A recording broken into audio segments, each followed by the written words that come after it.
Welcome back, Wardens, to Echoes of Thedas, your sanctuary for deep lore dives, immersive narrative exploration, and thought-provoking discussion around the Dragon Age universe. I'm your host, Severe, and today we're breaking away from the battlefield and stepping into the shadows of one of Thedas' oldest and most legendary orders, the Grey Wardens. In this focused episode, we'll explore the legacy, purpose, and personal stories of the Grey Wardens through the eyes of two key figures who shaped the human noble origin: Duncan, the Warden-Commander of Ferelden, and Alistair, the sarcastic yet sincere recruit who stands beside you at the gates of destiny.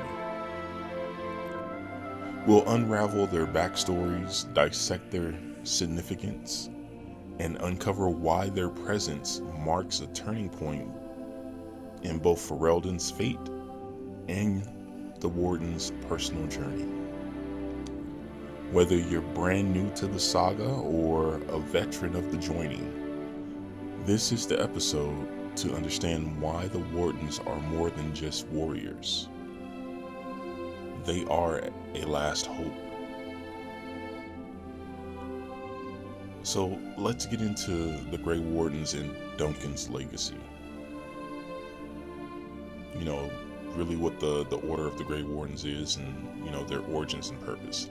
So the Grey Wardens were founded during the first Blight, when the Darkspawn first poured from the deep roads and corrupted their first old god, turning it into the archdemon Dumat. Where armies failed, the Wardens succeeded. Because of a dangerous, mysterious rite known as the Joining, which is drinking tainted Darkspawn blood. This act binds a Warden to the Blight. It grants the ability to sense the Darkspawn and the Archdemon, but at the cost of a shortened lifespan and the risk of madness. Codex entry for the Grey Warden says, "The Wardens alone know when the next Blight will rise. They are both revered and feared for what they endure and what they become."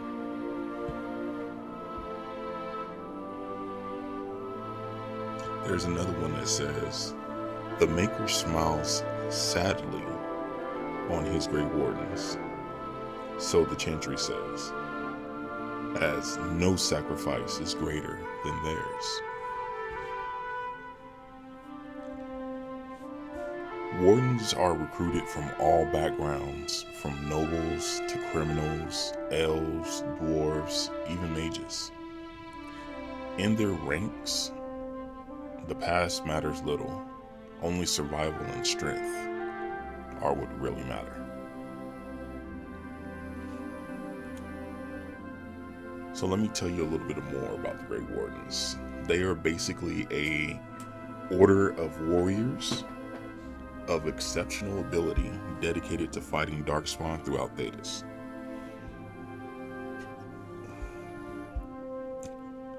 They are headquartered in the very place of their founding, Wysop Fortress in the Enderfells,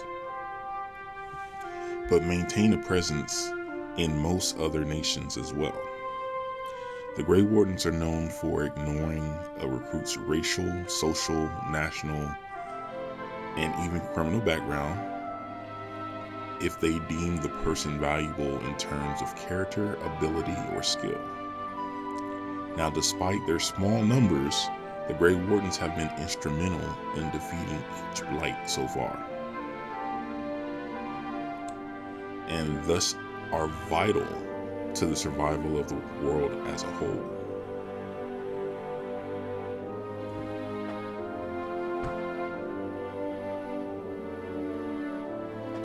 So let's get into the Grey Warden history a little bit. I'm going to read a bit of another codex entry. You will guard them, and they will hate you for it. Whenever there is not a blight actively crawling over the surface, humanity will do its best to forget how much they need you. And that's good. We need to stand apart from them. Even if they have to push us away to make us do it. That is the only way we can ever make the hard decisions. And that was said by Christoph, who was a commander of the Grey Wardens of Orlais during the Blessed Age.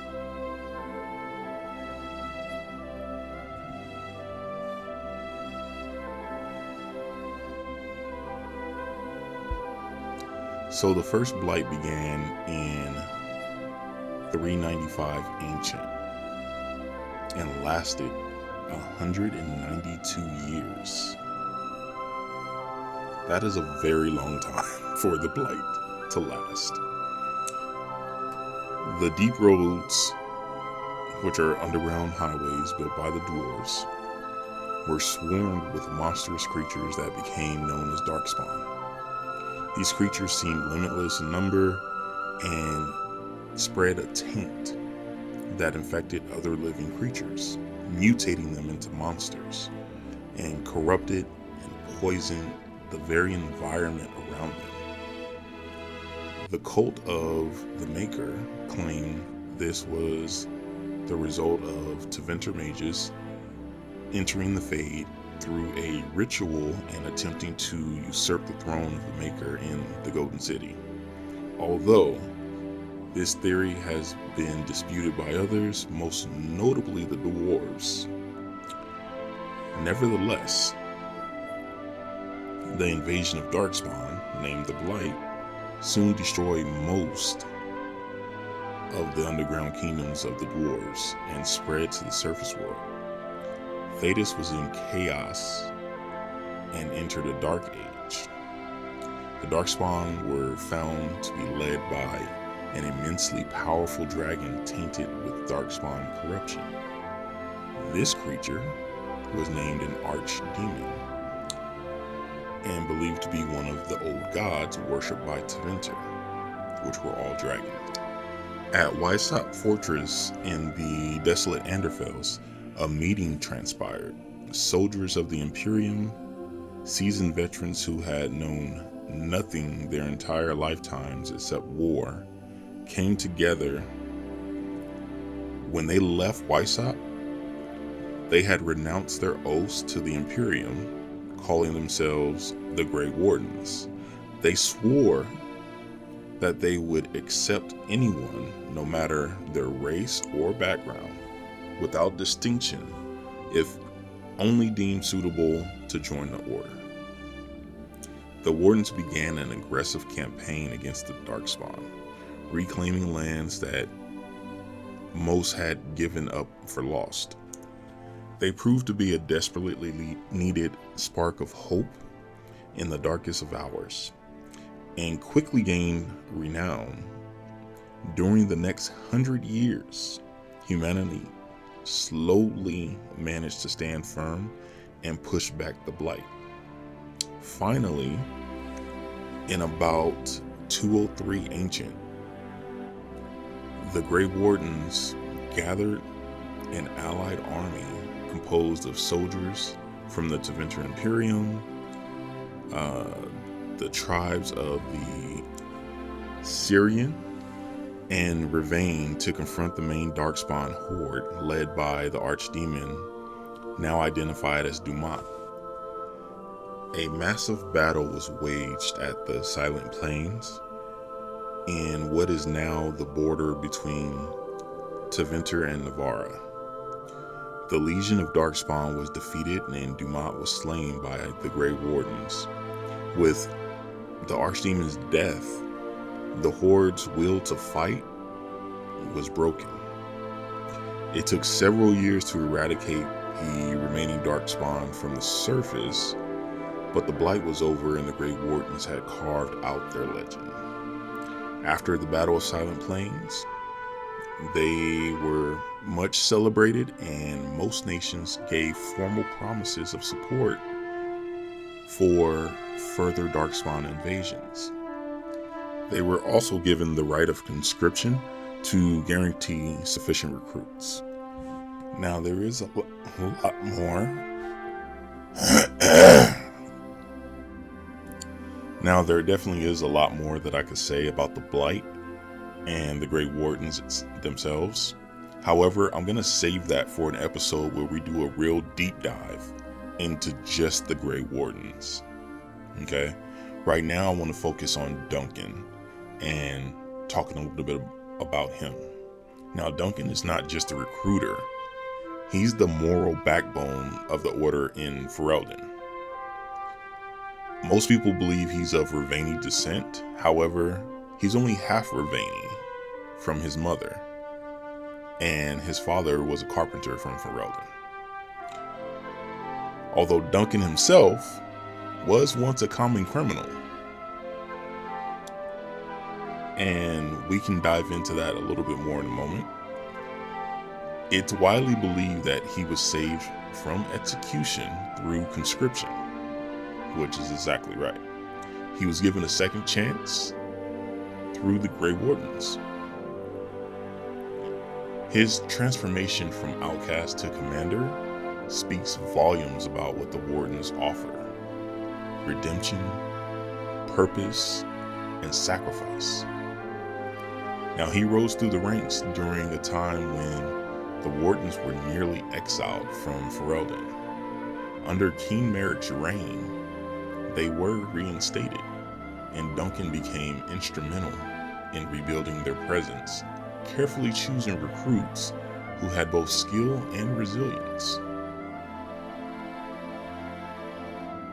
Now, there is a codex entry on Duncan that says Duncan is a man of Riveni descent, tempered by discipline and shadowed by the burdens he carries. He does not recruit lightly, and he does not abandon his own.